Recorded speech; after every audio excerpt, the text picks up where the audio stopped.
like me to do but just to look at the sky and have another dream or two. Well, I wanted more than that, so I left and I ain't been back.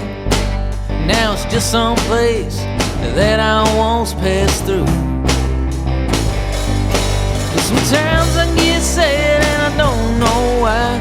Maybe it's the color of the evening sky, or the way my shadow leans against the wind. Sometimes I get lost and I can't get found. Maybe it's because I'm sorrow bound, or I'm stuck here in the middle. Love America again.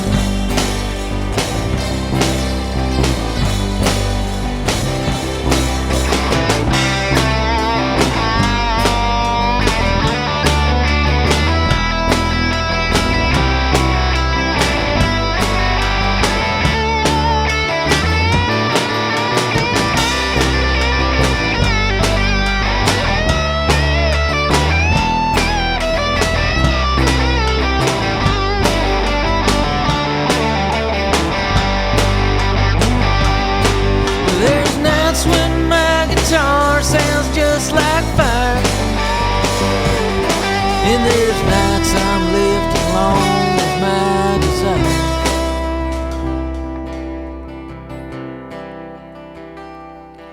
But sometimes I get sad and I don't know why. Maybe it's the color of the evening sky, or the way my shadow leans against the wind. Sometimes I get lost and I can't get found.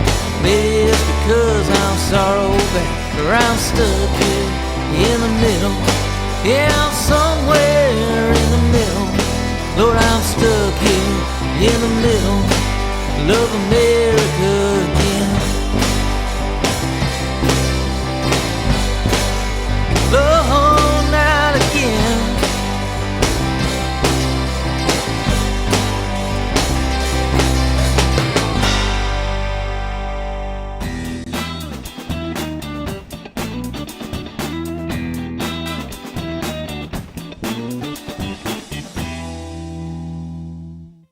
Welcome to ProMotion Live from Market Square. Got a great show for you today. Thanks for tuning in. My name's Josh. Don't forget to like, subscribe, comment, anything down below. That way you don't miss another one of these. Kind of a new format. We're trying it out. Please let us know what you think. Got a great show lined up for you. Lots of events going on this weekend as well, so don't forget to click the events tab, check out what we've got going on, and find yourself a good time to be had. Now, right now, we're joined by Mr. Nick Swan. What's going on, man? What's up? Glad to have you here. Glad to be here. Well, so this is about, we have you here pretty frequently for live session and stuff like that. We've been talking about other things, and you stay really busy just playing solo and full band gigs. What got you into music? What was your initial kickstart? Was it when you were young or? Yeah, I mean, I guess I wanted to play guitar when I was real little, around 5 or so, but didn't actually, kind of got a toy guitar then and didn't get lessons at that point. So ended up getting lessons when I was about 12 years old. Parents had just moved to a totally different part of town, went to a different school, and thought we might move to Nebraska or something. My dad was interviewing for a job out there. And so I was in a kind of completely different environment, and just said to my dad, hey, what about you guys getting me a guitar and some lessons like you said you were going to do, a few years back? And they were like, okay. So we went to the store and got, cheap acoustic, and then all the new friends that I made in this new school ended up being really into music, particularly rock music that was going on at the time, the Seattle grunge scene, and more hard rock like Metallica and Guns N' Roses. All that stuff is kind of what I started with, and then went back to classic rock and all that. Oh, yeah. Now, I'd be remiss if I didn't mention the influences that have kind of shaped your sound. What are some of the big influences that have kind of made you who you are today? Well, as a guitar player, I would say Jimmy Page is a big one. The two Jimmys, Jimmy Page and Hendrix. Like most guitar players, I study those guys a lot.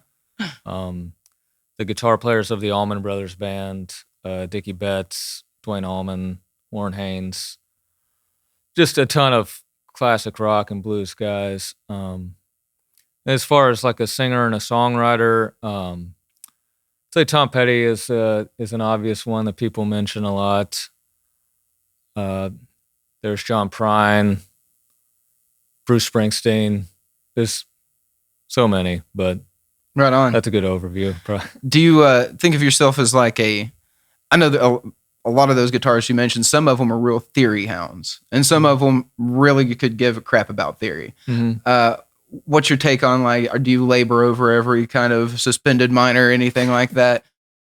I'm probably somewhat in the middle. I mainly learned just by learning songs and learning by ear, and I did study jazz here at UT briefly, so I learned enough music theory to kind of know my way around, but I wouldn't say that I'm a advanced level just jazz guitar player or anything either. So it's, happy medium. Right. So what kind of songs do you really enjoy writing? Just whatever comes into my head, I guess. Right.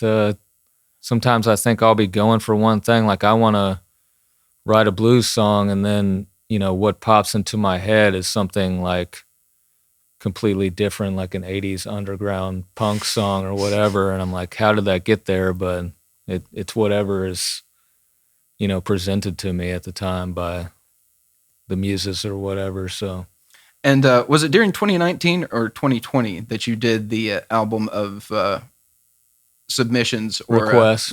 Yeah, that was in late 2020. That's a thing that I did during the pandemic, is just kind of put it out there on Facebook, and for my friends and family, it's like, send me a small donation. I'll do your request and record an MP3 to you and send it to you. And I got all kinds of requests, about 20 in all. And some of them are kind of what you would probably expect from me, is in my wheelhouse.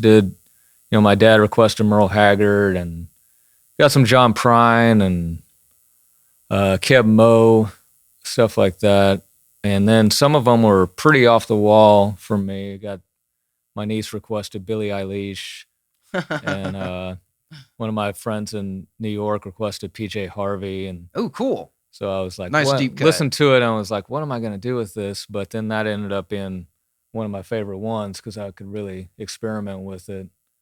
That was going to be my question, is were there any that were like super challenging, or like that you thought, wow, I'm not going to, but what PJ Harvey tune was it?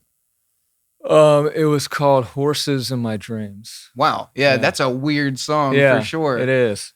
Yeah. So when you're presented with a challenge like that, having a little bit of theory and a little bit of songwriting experience under your belt, already like so many albums, is it more important to kind of take the influence of the song and put your bent on it, or just break it down to its bones and start from scratch? I try to do a little bit of both, try to keep the essence of the song, change the key so it can fit my voice. But yeah, I love doing stuff like that, putting my own spin on covers. Several years back, I did experiment kind of with a Coldplay album, the X and Y album. I recorded the entire album, but all of my interpretations were completely different for the most part from theirs. So it's kind of just like just looking at the lyrics for themselves and going, well, what kind of music would I write to that? And kind of starting from a completely different place. And then you did a Tom Petty tribute album as well. Yeah, I did that in the past year, and that was one where I kept pretty close, not note for note, but you'll recognize the songs pretty easily, right? Because that's that's something that's easy for me. Well, that's to the do, point of a tribute album, right. When you're doing a cover or something like that, you can kind of do it your own way. Right. Tribute. I don't know. I say that, but then I think of tons of tribute albums where the bands just kind of make it their own as well. So ignore what I'm saying. Yeah. Well, with that album, I tried to do it as more of a tribute to Tom himself, Right. instead of like a tribute to the Heartbreakers. So it's kept it just an acoustic thing. And well, I was talking about you as well. You said you had interest in doing one for John Prine too, right?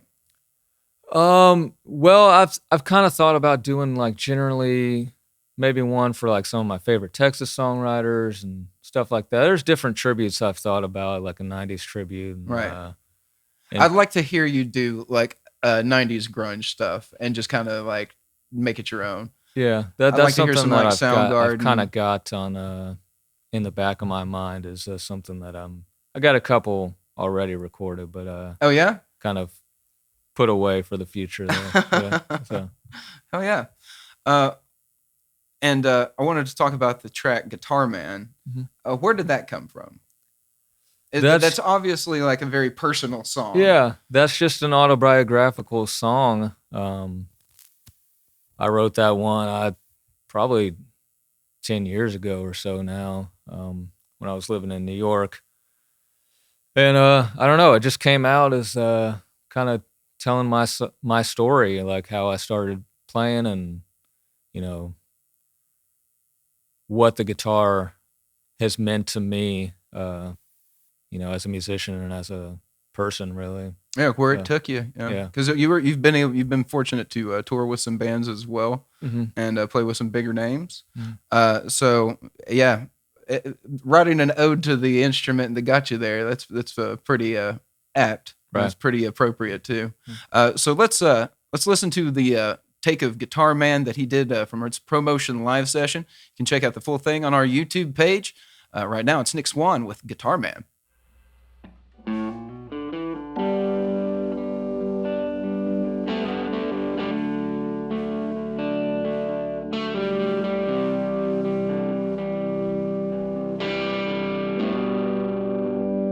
Well, I was just a boy when I started picking these guitar strings. I could feel the blues from Memphis in the soul of New Orleans. But when Kurt died in Seattle, well, I was just about 13. I don't know why it happened. I don't know what it means. But this guitar I kept playing all alone and in my dreams, backyards and in basements, and all roads in between. It's my favorite companion, and it's always there for me. Even when I'm out of practice, Lord, it makes my fingers bleed. Like you, I got my problems in a vice or two or three, but all of that just fades away when I play guitar and sing. I played in bars all across this land. I got a way of life some don't understand. Baby, I work hard, I do the best I can. Won't you raise your drink to the guitar man?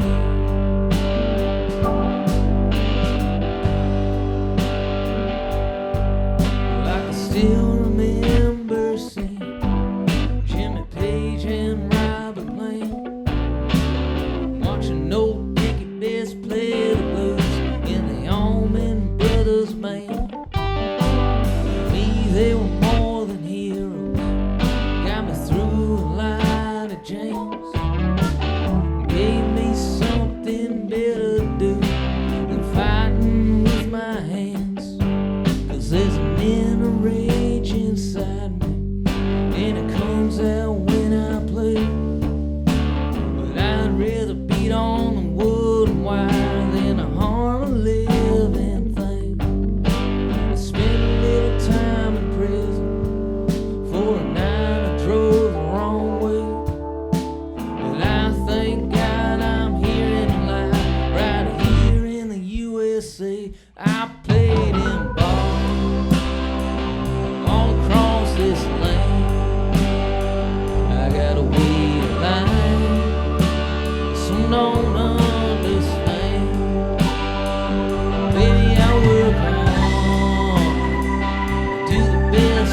that was Nick Swan with Guitar Man live from the ProMotion studio. You can check out the full video on our YouTube.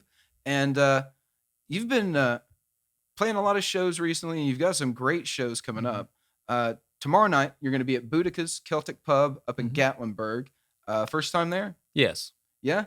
Okay. I haven't been there before myself. I've driven past it, and I've seen it, but I've heard good things. Yeah, I'm excited about it. It's their big St. Patrick's Day I know it couldn't be more, yeah. show. So I'm been working up some tunes of some of my favorite Irish artists. Oh, yeah? Of course, have some U2, Cranberries, hopefully some Thin Lizzy and Rory Gallagher kind of stuff. So it's going to be a fun show. Awesome. Yeah. Any Pogues? You like the Pogues at all? I am going to try to work in a Pogues tune actually too. We'll see how much I can kind of get done and learn before then. But Hell yeah. Yeah, all of that stuff's going to go over like gangbusters on St. Patrick's Day. The more Guinness you drink, the better it will sound. So. All good stuff to add to the set list as well anyways. But yeah, very fun. And then on Sunday, you're going to be out at Ridge Runners with Anthony Wayne, and I think the other artist is To Be Determined. That'll be a really fun show. Yeah, I'm going to have the full band out there for that one. So it's a hour-long original set. So yeah, I've been really looking forward to that one. Oh yeah, man. Yeah, the full band rips. And did you set out to do that, just like the kind of trio thing? Yeah, for the most part. In Nashville, I had a trio, and so that's how I've been kind of running things for the past several years here. It would be nice to add maybe another instrument or two sometimes, but I also like keeping it simple. It's hard to get everybody together in one place. The more moving parts, the harder it is to play a gig and practice and everything. Yeah. Yeah. Makes it easier to mix too. So. Oh yeah. And you've got some shows coming up with Hurricane Ruth. Yeah. What's the background on Hurricane Ruth? She is a unbelievable blues singer. She's of the kind of the blues shouter tradition of a Coco Taylor or Big Mama Thornton or something like that. She's out of St. Louis, but she works primarily through Nashville, so that's where I met her, and had played a couple shows with her in previous years.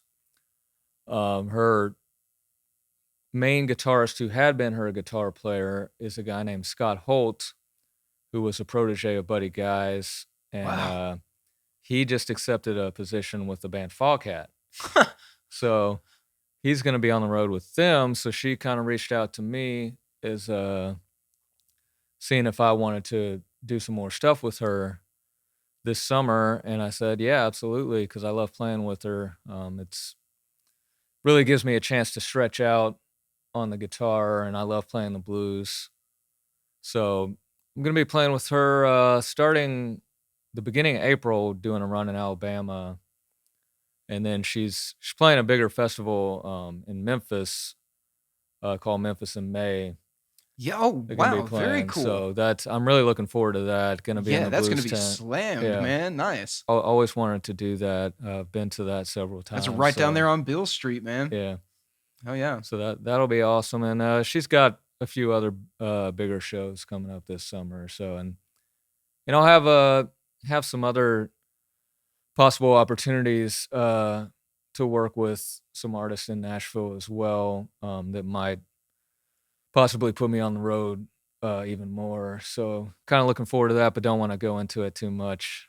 Well, that's the thing. That's kind of the thing. When, like you were talking about the guy who was playing with Hurricane Ruth, now he's touring with Foghat. Right. It's you never know what's the next springboard into another opportunity or position, and the best thing is keeping those doors open. So when one band comes off tour, maybe you can hit the road with another. Absolutely. You see a lot of those guys do that. Yeah, and that's pretty much, kind of largely what I did in Nashville before the pandemic, before I moved back to Knoxville.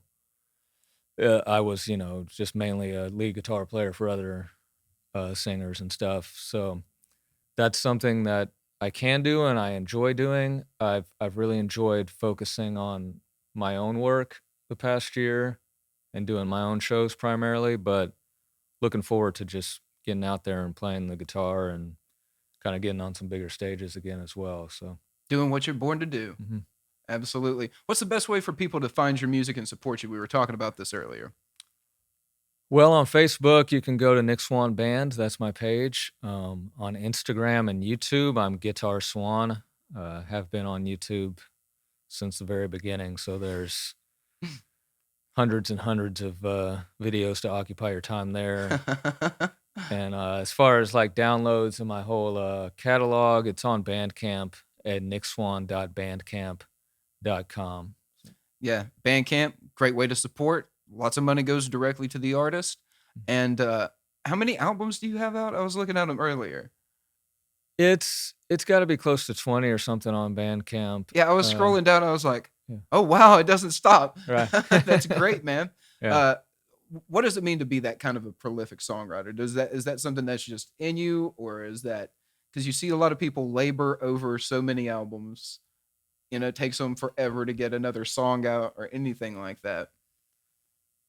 I mean, I guess it means I like hearing myself think, or I like hearing my own thoughts out there. But yeah, it's just something I've always done. I love playing music, but I love creating music as well, and kind of even talking about the covers, putting my own stamp on them. I like to express myself as an artist. So Right.